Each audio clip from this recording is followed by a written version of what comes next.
Hello, everyone. Welcome to Hello, everyone. Welcome to GNU according to CD. That's Government of National Unity.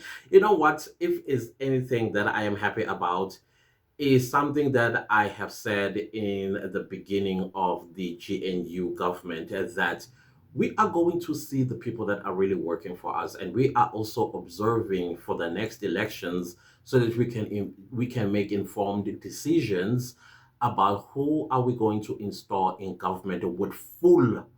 When I say full, I'm talking 50 plus 1% of the election result, meaning now they're in government, they won the elections. Hopefully, we are also not going to go back to giving one political party too much power. I'm okay with 50 plus 1.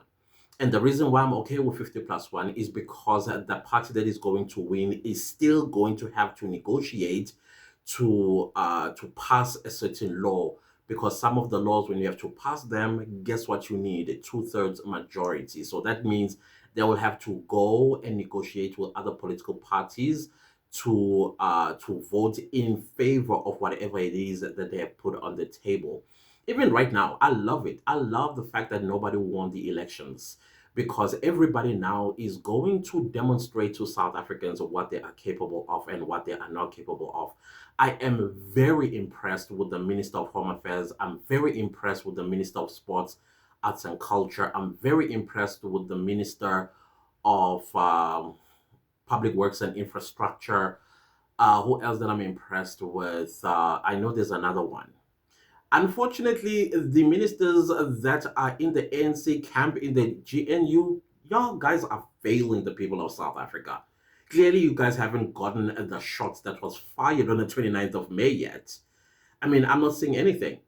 If anything that I'm seeing is the usual business, or the stuff that you always did to us, make us believe you're working and when you are not working. I mean, so far the Minister of Police, all I have seen is mimicking what Betrayal used to do. All the way, I mean, always in front of a camera. Bro, when are we going to start seeing the police doing the actual jobs? I mean, in few videos that I have done here, I've mentioned that places like Hillbrow, places like Berea, places like Yeovil, places like downtown Joburg, and if you go to Durban, where you come from, Minister, you go to Point Road, it is a disaster. South Africans are not allowed to go there because we have people that have taken over those areas and they're not from here. So I'm not seeing anything that you are doing. I'm not seeing you fighting the scourge of drugs, because that is where you will find the peddlers, pushers, lords, you name them, they are there, including those that take or solicited or whatever the case might be. You'll find them in these areas. They are just bare for anybody to see, and they know they're untouchable. You know why, Minister? They are untouchable because the police are in their pockets. So, Minister, let's start seeing some few things that you need to. I mean, do the things that South Africans are crying about the most. Yeah, let's start there. What South Africans are crying the most is getting back their areas, getting back their country. So please assist the Minister of Home Affairs, because the Minister of Home Affairs cannot do this by himself. He needs your help. All right. But other than that, guys, there was an explosive interview on MacG with Unathi Nkayi. Hey, that lady dropped a bombshell, y'all. And I was like, I got to go and check this for myself. This is about Somizi Mhlongo being a convict. Did you guys know that Somizi Mhlongo was a convict? Like, this happened in 2000, well, at least the article that I'm reading now, because Unathi challenged us to go and Google it. And I went and I Googled it. And there I am on Sowetan Live. And the big headlines is Somizi turns reticent as he is found guilty. And the article was written by an unknown on the 26th of May 2008. Man, talk about you forgetting. Anyways, let's go on. So the article goes, flamboyant musician and choreographer Somizi Mhlongo will appear against his conviction and sentence on Friday for indecent assault. In my mind, I was like, what is indecent assault again? So it definitely has something to do with somebody touching you without your consent, etc., and so on. But let's continue with the article. Mhlongo, 34 years old at the time. How old is he now? That makes him around 50s. 54. Oh my goodness. Yeah, he's about 54. So Mr. Mhlongo is 54? Okay. Let me not digress. Mhlongo, 34, pictured acted with bravado throughout the trial, even wearing wear with the effing criminal logo. He was, however, unusually not forthcoming yesterday. He hung up on this reporter. The Randburg Magistrates Court found Mhlongo guilty of indecent assault. He was sentenced to 4 months imprisonment or a 6,000 Rand fine. Half of the sentence was suspended for 3 years. So if it's indecent assault, it's not SA. That means is it a felony? A misdemeanor. I think it's a misdemeanor rather than a felony of some sort. Hence, the sentence is so small, and the fine itself 6,000 Rand. So it was not like a felony per se, it was more like a misdemeanor. He violated somebody in one way or the other, but let's continue with the article. Mhlongo looked on in disbelief as Magistrate Hombakazi Twala passed sentence. The court found that he had fondled. Oh, so I see indecent assault is fondled. He fondled Elani Jafar's private parts in his Lone Hill home after offering him a lift on Rivonia Road last November. Also, he fondled somebody's privates. That is indecent assault. Jaffas, who was 28 at the time of this Dipswood, was returning from work at a restaurant in Rivonia in the early hours of the morning. I see those guys that ask for lifts. So if you're coming from Santon or Four Ways, Ramberg, and all that stuff, hoping that a good Samaritan will give them a lift and drop them wherever they may be going to. So I see those guys. Let's continue the article. It says, I found the accused version of events full of improbabilities, said Twile. If Mhlongo lived 5 minutes from the main road, why did he not drop Jaffa off and go home? So he had intentions, clearly. Twile also wanted to know how Jaffa could connect, put on a popcorn movie, and operate a DVD player in a house he had never been to before. True. There's no way even I will come to your house. Suddenly, I know how to operate your gadgets. How would I have known passwords if there are passwords and things like that? True. Let's continue. The court found the complainant's testimony satisfactory and honest, Twele said, meaning the victim. In mitigation of sentence, Mhlongo's lawyer, Nyiko Kupane, said he was a first-time offender who made a huge contribution to society. Like, really? Really? No, thank you.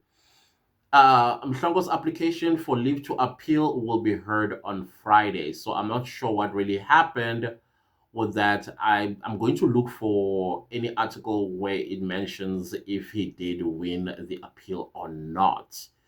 Now, when Unatinkai dropped that bombshell, I was like, the audacity of this guy. I mean, for a person who has wronged society like that, I get what he's doing today. I mean, he's doing a great job in fixing things and stuff like that. But now one has to ask themselves, all of this, is it genuine or is to sight blind us about what transpired in 2008? In fact, not even 2008, 2007, November. because he was convicted sometime in May of 2008. So is it even real, or is this trying to demonstrate a side of him we don't? I mean, that is not true. Not that we don't know that is not true. I'm like so confused right now. You know, it's true what they say about building a reputation. It takes years to build a reputation and a second to ruin it, destroy it, obliviate it. Like what Somizi did, especially when he did not stand with the people of South Africa when we needed him the most, because his influential voice was needed, but instead it was working against the people of South Africa. Even though Unati was on McG with a different, I don't know, topic, but one cannot stay away from the fact that Somizi Mhlongo betrayed the people of South Africa by standing against us. And he tried his level best to maneuver out of whatever he was saying to Lerato Kganyago, which didn't make sense at all. But you can tell the message was to South Africans, which is very, very sad. And to actually now, how am I going to listen to Somizi anymore? I mean, he's a convict. He is a convict. I mean, convicts are not supposed to be being this never mind. But yeah, guys, be careful out there. Whatever you do now, it's going to haunt you later in life, especially when you have a mouth and a half. Honestly speaking, let's try our level best to, if you know you've done society wrong, because what you call indecent assault is public policy, and people do not want to be touched without their consent. I don't care but do not touch somebody else without their consent. It's not right. Whether it's a man to woman, woman to woman, it's not right to touch somebody indecently. Honestly speaking, this is not on though. This is absolutely not on. This is not on. But it is what it is. I hope that Mr. Mhlongo, in future, he actually counts the costs before he opens his mouth and stand and turn his back against the people of South Africa when they need him the most.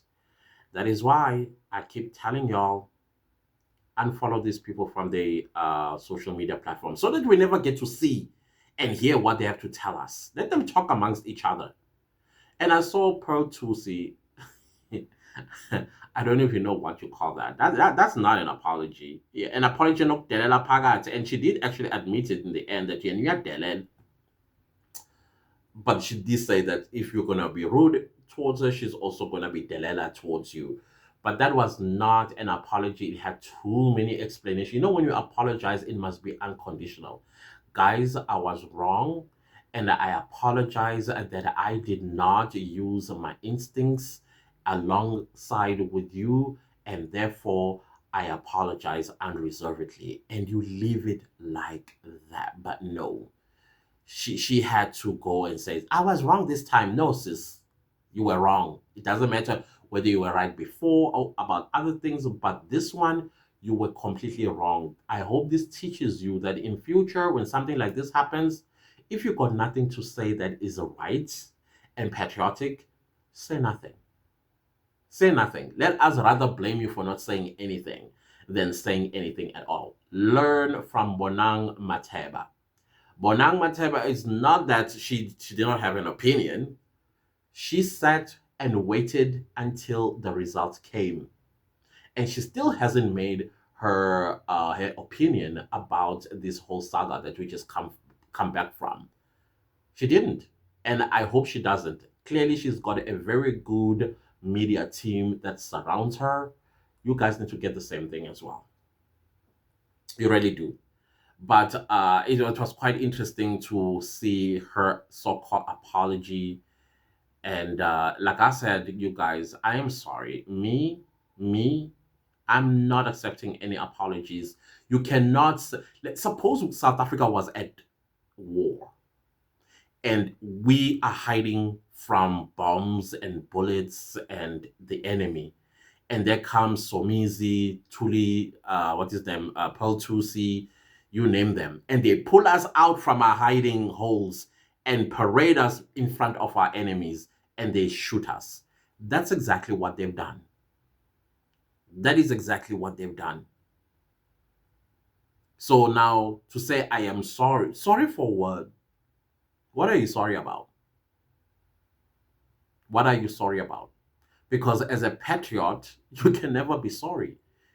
You stand your stance, or you stand whatever you believe in. You believe that our brothers from the other side of the river, they are right. We're wrong.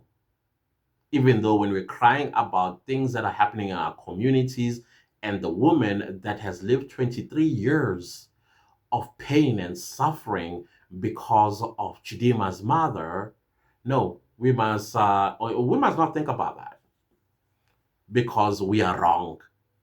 We are wrong.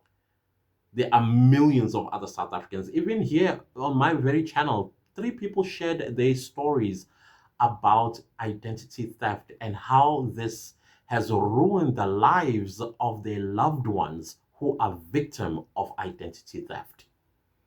But no, we are wrong. We are wrong.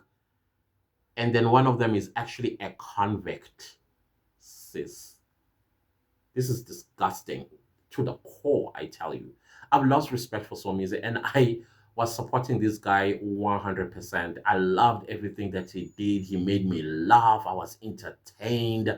I don't care about other stuff that people they care about. I have no business behind his closed doors, especially his bedroom, who he does things with.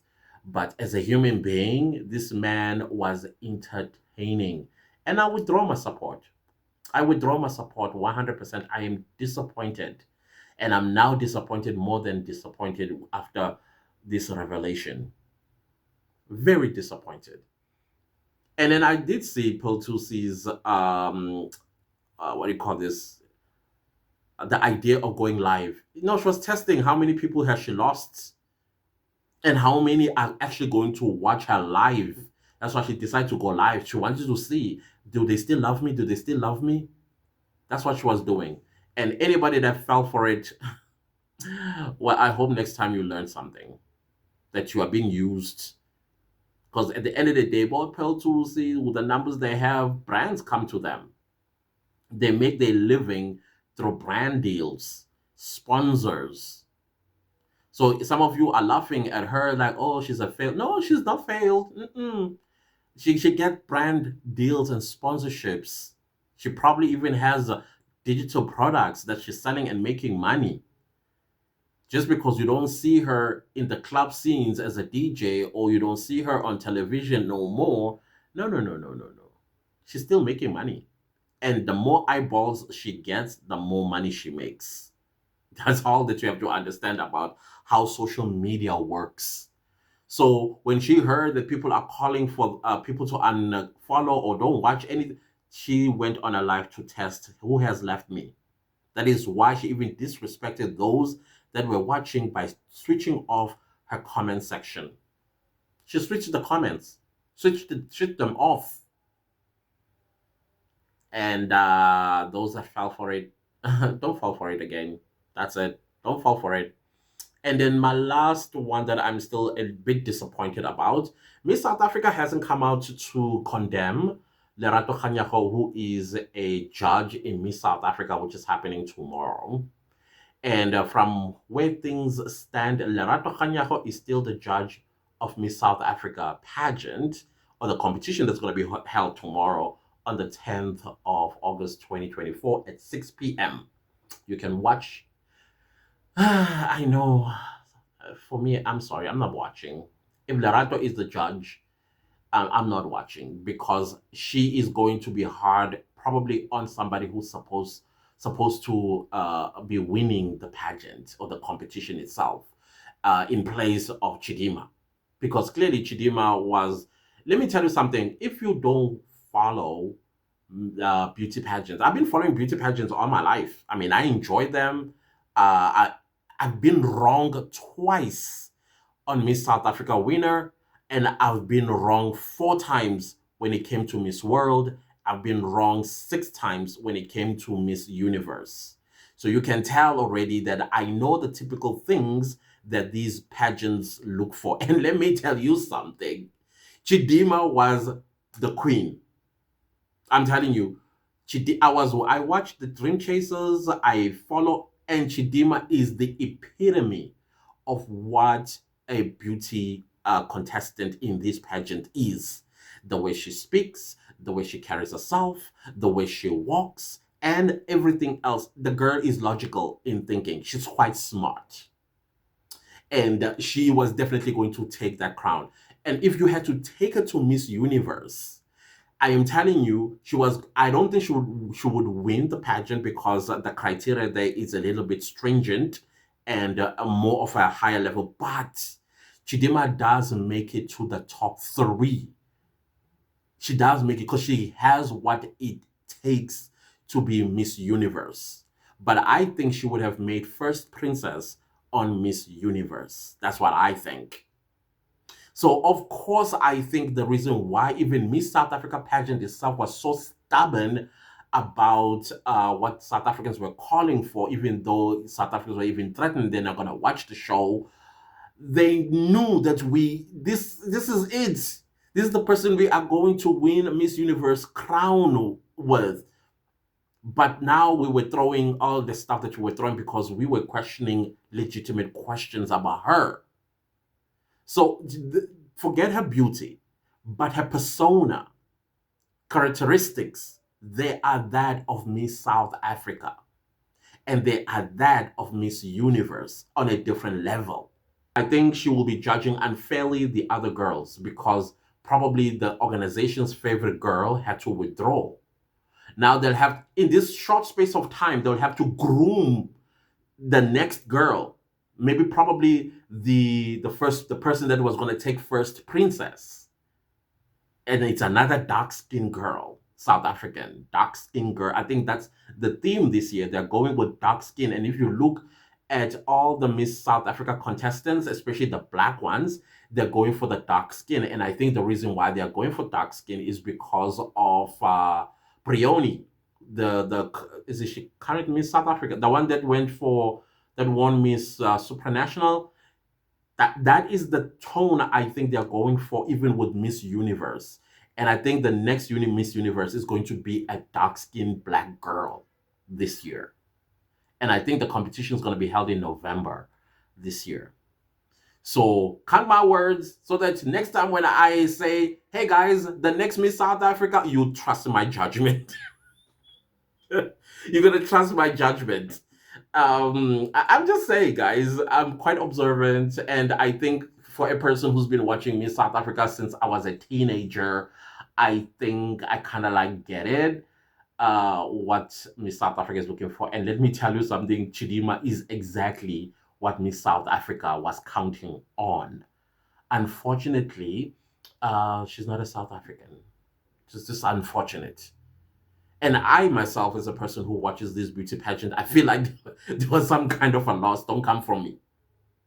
I'm still standing with you. She's not a South African, and there's no way we're going to have a non-South African represent us on the international stages. But she's definitely something that we needed to come home with Miss Universe crown again. So yeah, dark skinned girls are I think that is what everybody's going for in the beauty world or the beauty pageant world. And finally, I mean, I know Zozibini was a dark skinned girl, but at the time, I don't think Miss Universe, Miss South Africa, or any other they were looking for that line. But because Zozibini was a very strong contestant in terms of mindset, and also her belief systems, I mean, come on, you cannot overlook that. You cannot overlook that. Yes, and then she's gorgeous, Zozibini. I mean, I had the privilege of seeing her, but then I did not like in the same.